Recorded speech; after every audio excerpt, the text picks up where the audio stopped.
저는 오늘 우리가 함께 같이 교독한 이 로마서 16장 21절로 27절의 말씀을 가지고 은혜의 빚진 자들이라고 하는 제목으로 말씀을 나눌 때에 사도 바울이 결코 잊을 수 없는 은혜의 빚진 자들, 여러분이 다 될 수 있기를 먼저 주의 이름으로 축원합니다. 제가 최근 인기리에 방영되고 있는 TV 드라마 하나를 보고 참으로 감명을 받았습니다. 여러분도 잘 아시는 KBS 연속 사극 정도전을 여러분 아시나요? 여기 미국은 아직 방송을 안 합니까? 정도전. 예? 하죠. 이게 우리 권사님들은 성경도 보시지만 TV도 잘 봐요.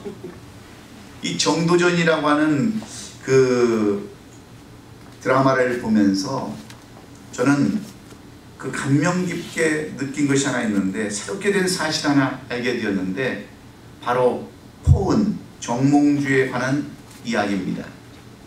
우리가 정몽주라는 사람에 대해서 알고 있었던 것은 학교 다닐 때 역사 시간에 배운 정몽주라는 사람에 대한 것만 알고 있지, 그가 어떤 사람인가에 대해서는 정확히 잘 알지 못합니다.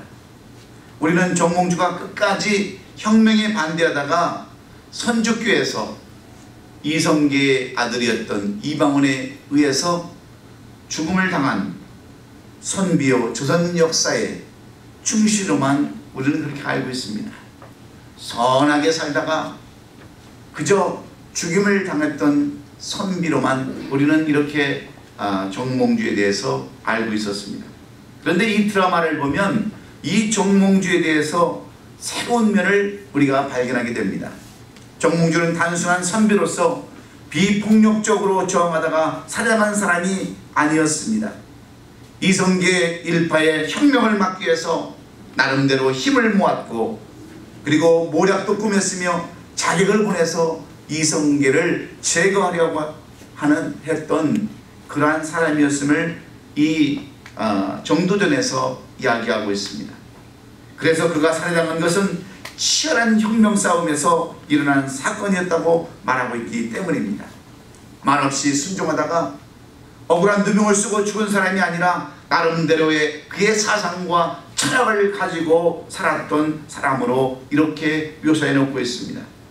저는 이 사실을 알게 되면서부터 정몽주라는 사람을 다시 생각하게 되었습니다. 흠과 티가 없이 순수하게 만들어진 영웅이 아니라 치열하게 자기 자신의 신념을 지키면서 갖가지 성과를 드러낸 실전의 영웅이라는 점을 제가 알게 되었기 때문입니다. 그러면서 정몽주에 대한 새로운 면을 깨닫게 되었고, 왠지 모르는 친밀감을 느끼게 되었습니다. 그리고 더욱더 그를 마음으로 존경하게 되었습니다. 그런데 오늘 이 본문에 나오는 사도 바울도 마찬가지입니다. 사도 바울에 대하여 알게 되는 과정에서도 이와 비슷한 연민을 느끼게 하고 있습니다. 왜냐하면 과거의 사도 바울은 우리는 특별한 사도 바울만 알아왔기 때문입니다. 늘 모든 일에 완벽하여 놀라운 사역을 감당해왔던 그야말로 실패를 모르는 완벽한 영웅이 우리는 사도 바울인 줄만 알았습니다. 그러나 일전에 사도 바울에 대해서 깊이 연구하면서 바울에 대한 새로운 사실을 알게 되었습니다. 특히 오늘 이 본문을 통해서 바울에 대하여 더 많은 것을 알게 되었습니다.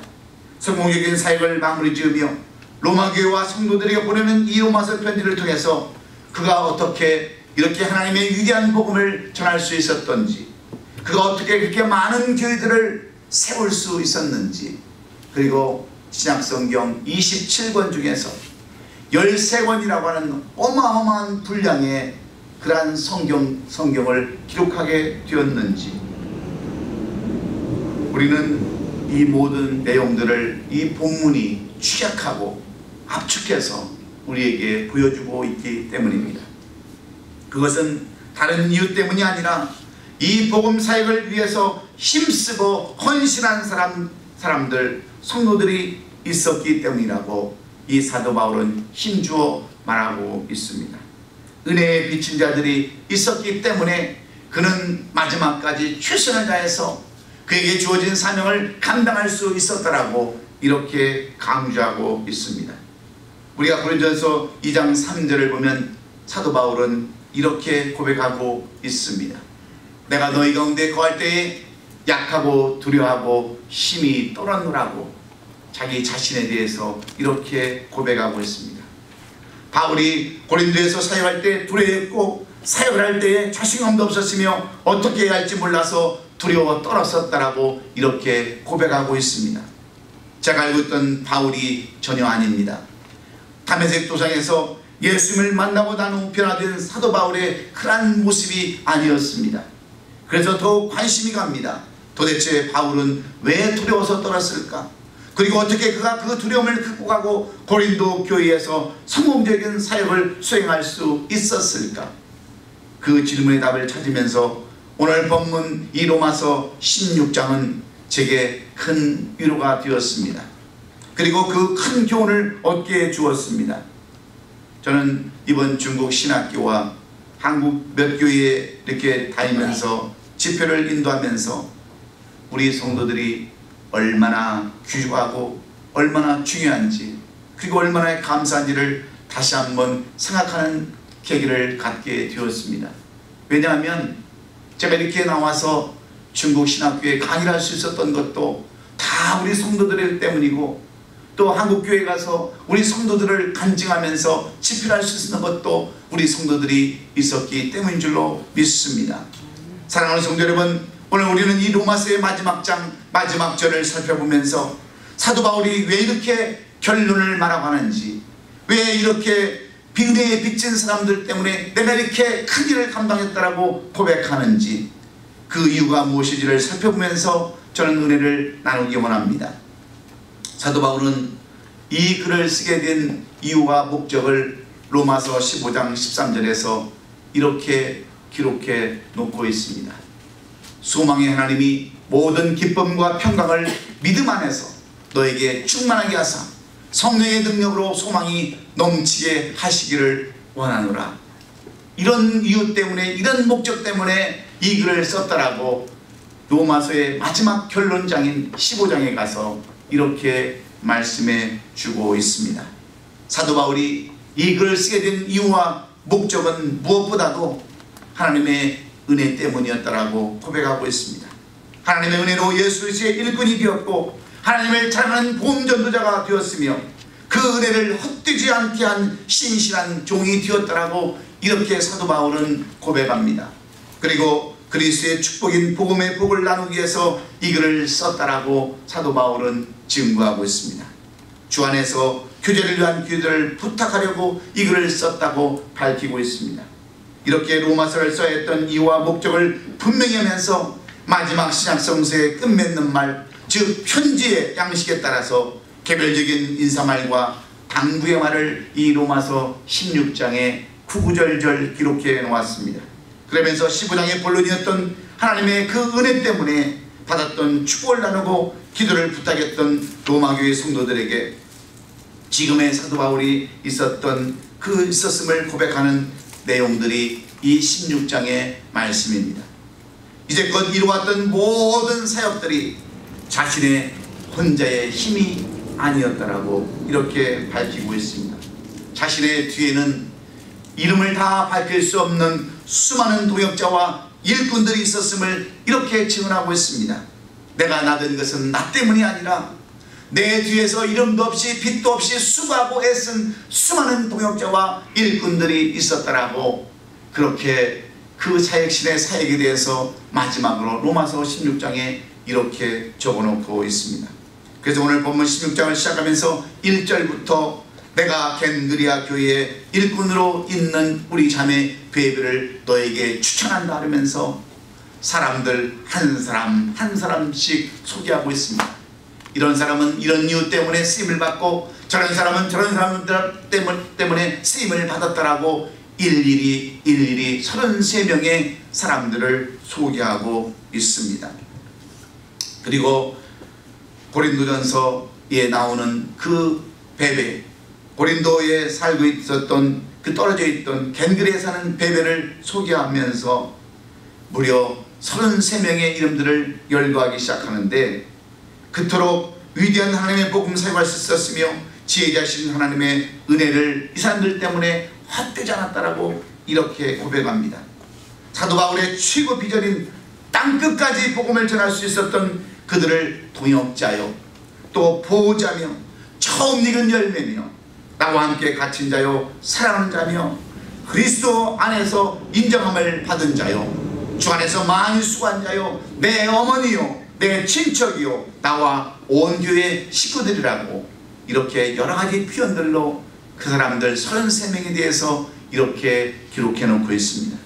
사도 바울이 로마서 16장에 기록하고 있는 이 33명의 동역자와 일꾼 중에는 24명의 로마 교회에 속한 사람들이 있었고 9명의 그 고린도 교회에 속한 성도들, 일꾼들이 있었습니다. 그 동역자들 중에는 남자도 있었습니다. 여자도 있었습니다. 그리고 젊은이도 있었고 늙은이도 있었고 싱글도 있었고 부부도 있었고 귀족과 노예와 사업가와 공무원과 또 유식한 자들과 무식한 자들도 있었습니다. 그러므로 하나님의 일을 하거나 복음을 전하는 데 있어서 가장 필요한 것이 무엇인가를 우리에게 말씀해 주고 있습니다. 남녀노소, 지식, 유아무아를 불문하고 모든 것을 다 초월해서 하나님 앞에 쓰임받은 사람들은 전부 다 어떤 사람이었는가? 신분이 아니라 지식이 아니라 바로 하나님의 은혜를 받아서 헌신하고 희생한 사람들이었다라고 이렇게 사도 바울은 말하고 있습니다. 여러분, 사도 바울이 복음을 전할 때 자기 자신을 어떻게 표현합니까? 자기 자신을 소인이라고 표현하고 있습니다. 주의 종이라고 표현하고 있습니다. 노예라고 표현하고 있습니다. 죄인 중에 죄인이라고, 괴수 중에 괴수라고 이렇게 한 이유가 무엇입니까? 그것은 바로 하나님의 은혜, 예수 그리스도의 은혜를 받았기 때문이라고 말씀하고 있지 않습니까? 그러므로 오늘 본문에서 사도 바울은 이 마지막 편지를 쓰면서 나는 33명의 사람들 뿐만 아니라 수많은 사람들에게 사랑의 빛, 은혜의 빛을 줬다라고, 그 사람을 잊을 수 없다라고 이렇게 글을 쓰고 있는 것입니다. 사랑하는 성도 여러분, 여러분들은 얼마나 다른 사람들과 하여금 기억되지는 삶을 살아가고 있습니까? 남들의 기억에서 잊혀지지 않는 그러한 삶을 여러분은 살아가고 있으십니까? 제가 이번에 청주에 내려가서 수요예배를 인도했습니다. 그럴 때 우리 김진홍 목사님이 여기 오셔서 그 이윤남이라고 하는 그 여러분 여자를 소개하지 않았어요? 기억나십니까? 예. 그 삼성생명의 그 보험 설계사로 하시는 그분 이야기를 여러분 들었지 않습니까? 제가 그분을 가서 이야기를 했어요. 여기 이윤남 씨 맞냐고. 그러니까 저쪽 구석에서 얼굴이 빨개져 가지고 이렇게 손도 못 들고 있는데 옆에 사람이 이 사람이라고 얘기를 하더라고요. 그래서 제가 이렇게 얘기를 했어요. 우리 김 목사님이 오셔서 부흥회하는 때마다 가는 곳마다 저분의 이야기를 하는 것은 저분으로 하여금 목사님께서 은혜를 받고 정말 간증하지 않을 수 없는 그 분이라고 제가 그분을 이렇게 지칭해서 말씀을 했을 때 많은 사람들이 그 박수를 쳐주더라고요. 그 이윤남 씨 그를 보면서, 그 집사님을 보면서 수예배도 안 빠지고 나왔더라고요. 새벽 예배도 안 빠진다고 그러더라고요. 그러면서 목사님의 기억에 남아서 간증할 수 있는 그러한 삶. 여러분들은 어떻습니까? 오늘 하나님의 은혜에 비춘 자는 어떤 사람인가? 나는 도저히 그런 사람들을 잊을 수 없었다라고 고백하는 그런 사람들을 어떤 사람들인가? 오늘 우리는 이 본문을 통해서 사도 바울이 잊지 못해서 기록했던 그 사람들을 살펴보면서 우리도 오늘 이 사도 바울이 잊지 못하고 은혜에 비친 자들이라고 고백했던 저와 여러분들 될 수 있기를 예수님의 이름으로 축원합니다. 그러면 정말 잊혀질 수 없는 사람, 그 기업 속에 사라지지 않는 사람, 은혜에 빚진 사람들은 여러분 어떤 사람들입니까? 첫째는 주의 사랑 안에서 일하는 사람들이라고 사도 바울은 말하고 있습니다. 오늘 본문에서 가장 많이 나온 단어는 그리스도 안에서, 주 안에서라고 하는 그러한 단어입니다. 이 말씀은 2절, 3절, 7절, 8절, 9절, 10절, 11절, 12절, 13절 계속해서 주 안에서, 그리스도 안에서라고 하는 말씀들이 나옵니다. 이 말을 정확하게 해석하면 그리스도가 우선되었다고 하는 그런 말과 똑같습니다. 주님을 위해서 일하고 헌신하고 동역했다고 하는 그런 의미가 아니고 무엇이겠습니까? 그러므로 그들은 그리스도가 누구인가, 주님이 누구인가를 알았던 사람들에게 주 안에서 이런 일들을 감당한 줄로 믿습니다.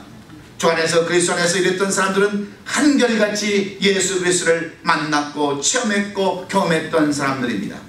만약에 그리스도 안에서라고 하는 말이 빠진 헌신과 봉사는 잘못하면 율법주의가 될 수밖에 없습니다. 귀에서 대접받고 계급을 받는 것으로 착각하기 때문에 먼저 그리스도 안에서 종이 되기를 이 사도 바울은 강조하고 있습니다. 지금까지 사도 바울은 자신에게 힘이 되어주고 도움이 되어주며 방패막이 되어준 사람들을 주 안에서, 그리스도 안에서 오직 예수만 위하여 일하는 사람들이라고 이 사도 바울은 그들을 소개합니다. 이런 사람들만이 목숨을 걸고 사명을 감당할 수 있기 때문입니다. 그래서 3절에서는 브리스길라와 아굴라도 소개하고 있습니다. 무엇보다도 그리스도의 일꾼들은 목숨을 내어놓고 헌신하고 희생하는 사람들이었기 때문입니다. 하나님을 일할 때 남녀노소 성별이 필요 없습니다. 빈부의 차이가 필요 없고 출신이 필요 없으며 유식한 자나 무식한 자도 필요 없습니다. 오직 주의 사랑으로 일하고 헌신하며 희생하는 사람들이 바로 사도 바울이 잊지 못하는 은혜의 빚진 자들인 줄로 믿습니다. 하나님을 일을 할 때 여러분 무엇이 필요하겠습니까?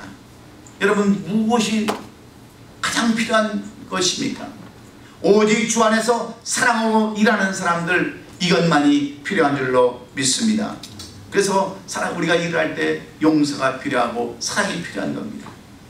오래전 미국 TV 뉴스에서 인디애나 블루밍턴 한인연합감리교회가 소개된 적이 있습니다. 그곳에서 예배를 마치고 나오던 당시 26살이었던 윤원주이라고 하는 유학생이 있었습니다. 그는 일리노이 대학을 졸업하고 이제 대학원에 진학하기 위해서 인디애나에 있는 한인연합교회에 출석을 했다가 예배를 마치고 나오다가 백인 우월주의자인 벤자민 스미스가 무차별하게 이렇게 공격한 난사한 총에 맞아서 세상을 떠났습니다. 그로부터 8일 지난 7월 12일 날 오후 7시 뉴스에 미국 전역에 그 추모 예배 광경이 방영이 됐습니다. 그때 미국 법무부 장관도 참석했습니다. 한국에서 온 윤원준이라고 하는 그 학생의 아버지도 왔고 그 교회에 수백 명이 모여서 이렇게 엄숙한 분위기 가운데 추모 예배가 진행되었는데 그 예배의 마지막 시간에 윤원준의 학생인 이종 사촌인 그 형 박성호 목사님, 저 벨리에서 그 사역하시는 박성호 목사님이 나오셔서 대표 인사를 이렇게 얘기했습니다. 나는 오늘 가족을 대표해서 예수 그리스도의 이름으로 내 사촌을 죽인 벤자민 스미스를 용서합니다. 그리고 나는 내 사랑하는 형제의 꿈을 뺏어가고 피를 흘리게 한 이 미국을 예수 그리스도의 이름으로 용서합니다. 왜냐하면 예수님은 용서하기 위해서 오셨기 때문입니다. 우리 같은 죄인들을 사랑하셔서 이 땅에 오셨기 때문입니다. 우리 가족은 용서하는 예수 그리스도를 구주와 주님으로 믿었기 때문입니다 라고 이렇게 인사했을 때에 수많은 미국 사람들과 그 자리에 있던 많은 사람들이 감명을 받았습니다. 여러분, 신앙생활은 하나님의 말씀대로 순종하고 사랑하는 것입니다. 그리고 용서하는 것입니다. 그 사랑과 용서에 내 감정이 들어가서는 안 됩니다. 그래야 쓰임받는 사람이 될 수 있고 은혜의 빚진 자의 삶을 살아갈 수 있기에 로마교회 동역자들처럼 고린도 교회의 일꾼들처럼 사랑으로 섬기고 헌신하고 용서하고 감싸주는 우리 얼바인 아름다운 교회의 모든 성도들이 될 수 있기를 주의 이름으로 축원합니다. 이런 사람들을 예수님은 기억하고 은혜의 빚진 자들이라고 이렇게 말하며 영원한 생명책에 우리의 이름을 기록하게 될 줄로 믿습니다. 두 번째로 사도 바울이 그의 사역을 통해서 나는 저들을 잊을 수 없더라고, 그들은 나의 은혜의 빚진 자들이라고 고백하는 사람들은 어떤 사람들입니까? 한결같이 충성된 사람들이었더라고 이렇게 말하고 있습니다. 사도 바울을 돕는 사람들은 남녀노소 신분주의 고하를 떠나서 한결같이 순종하고 충성한 사람들이었다라고 이야기하면서 그들을 자신의 행복한 동역자였다라고 사도 바울은 이렇게 고백하고 있습니다. 그래서 갈라디아서 4장 15절에 가서는 그들에게 이렇게 이야기하고 있습니다. 너희의 눈이라도 빼어 나에게 주었으리라. 이 갈라디아 교회 성도들이 얼마나 사도 바울을 위해서 힘쓰고 있었던지 그들은 자기의 눈이라도 빼어줄 만큼 충성하고 헌신한 사람들이었다라고 이렇게 고백하고 있습니다. 이렇게 사도 바울에게는 충성된 사람들이 그를 도왔습니다. 오늘 본문 25절에 나오는 더디오와 23절에 나오는 구아도도 모두 다 노예 출신입니다. 10절에 나오는 아리스토블루와 11절에 나오는 나게스와 15절에 나오는 네레오는 귀족 출신들입니다. 노예나 귀족이나 그들 모두가 이 사도 바울의 사역을 위해서 충성스럽게 헌신하고 희생하여서 사도 바울은 위대한 하나님의 복음을 아름답게 감당할 수 있었습니다. 왜냐하면 그들에게는 무엇보다도 충성하는 그러한 성도들과 동역자들과 사역자들과 일꾼들이 있었기 때문입니다. 이번에 서울시 교육감 그 선거를 보면 이변이 일어났습니다. 고성덕이라고 하는 변호사가 지지율 1위를 달리고 있었습니다. 그런데 그의 딸이 한 가정을 돌보지 못하는 사람이 어떻게 서울시 학생들을 돌보는 교육감이 될 수 있느냐고 트위터에 글을 올린 것이 신음타가 되었습니다. 그래서 떨어졌습니다. 치열하게 선교를 치료했던 고성덕 씨는 자녀의 도움을 받은 것이 아닙니다. 오히려 자녀 때문에 너무나도 상처를 받았고 자녀 때문에 이렇게 낙선을 하고 말았습니다. 우리는 이 가정에 어떤 깊은 아픈 상처가 있는지 정확히 모릅니다. 그러나 아버지는 자녀에게 어떤 그러한 역할을 감당하지 못했고 자녀는 자녀대로 아버지에게 자식의 도리를 다하지 못함으로 말미암아 오히려 많은 사람들에게 조롱거리가 되고 또 비웃음거리가 되고 말았습니다. 아버지는 아버지대로 자신의 사명을 충성히 감당하지 못함으로 자식의 비난을 받고 결국은 낙선이 되어서 비웃음거리가 되는 슬픈 가정이 되고 말았지 않습니까? 이런 일들이 우리 주변에서 얼마나 많이 있습니까? 충성되게 자신의 사명을 감당하지 못해서 웃음거리가 되는 그러한 일들이 얼마나 많이 있습니까? 제가 이번에 청주에서 말씀을 마치고 목사님 댁에서 하루를 자면서 목사님이 저에게 이렇게 이야기를 하는 거예요. 세상이 얼마나 말세고 세상이 얼마나 요지경숙인지 목사님에 대한 후배 이야기를 저에게 들려주는 거예요. 그 목사님 후배는 저 충북 진천 시골에 그 목회를 하고 있는데 형제들과 우애가 아주 좋았다고 합니다. 그래서 이 목사님은 늘 동생들에 대한 이야기를 이렇게 자랑 삼아서 얘기했다는 거예요. 우리 동생들이 얼마나 착하고 얼마나 의리가 있고 얼마나 좋은 동생들인지 모른다라고 늘 목사님에게 그렇게 자랑을 했답니다. 그런데 어느 날 이 목사님이 찾아와서 울면서 이렇게 허드레는 거예요. 어머니 아버지가 연로하셔서 그 집 안에 있는 밭대기 돈을 다 정리를 하고 골고루 자식들에게 동생들에게 나눠줬다고 합니다. 그런데 이 목사님만 장남이고 또 목회자고 가난하고 힘드니까 그 다 쓰러져가는 그 시골 집터를 이 후배 목사님에게 주었다는 거예요. 그런데 이게 잘못되어 가지고 동생들이 왜 형이 부모님의 집토를 가져야 되느냐고, 형이 무슨 특별한 권한이 있느냐고 싸우기 시작해서 형제 우애가 다 깨어져 버리고 그 다 쓰러져가는 집토 하나 때문에 그 상처를 받았다고 하면서 찾아와서 눈물로 하소연하더라고 하는 이야기를 제가 듣고 목사님이 그런 얘기를 하는 거예요. 세상에 믿을 것이 뭐가 있냐고, 세상 말세가 되어서 돈이면 최고라고 하는 이 사회적인 그러한 분위기 속에서 우리가 살아가는데 의리가 무슨 필요가 있고 뭐가 있느냐고 한탄하는 그러한 모습을 제가 보고 왔습니다. 여러분, 이 세상에 믿을 수 있는 것이 무엇이 있습니까? 이 세상에 믿을 분은 오직 우리 아버지 하나님 한 분인 줄로 믿습니다. 아버지 하나님은 사람처럼 변하지 않습니다. 어제나 오늘이나 영원하도록 변함이 없으신 분이 우리 아버지 하나님이십니다. 그래서 성경은 우리에게 사무엘상 15장 29절에서 말씀하고 있잖아요. 이스라엘 지존자는 거짓이나 변개함이 없으시니 그는 사람이 안식으로 결코 변개하지 않음이시다라고 이렇게 말씀하고 있습니다. 그렇습니다. 하나님은 변함이 없으십니다. 우리 예수님도 변함이 없으십니다. 그래서 예수님은 우리에게 뭐라고 권면하고 계십니까? 고린도서 4장 2절의 말씀을 통해서 맡은 자들에게 구할 것은 충성이라고 우리에게 교훈하고 있습니다.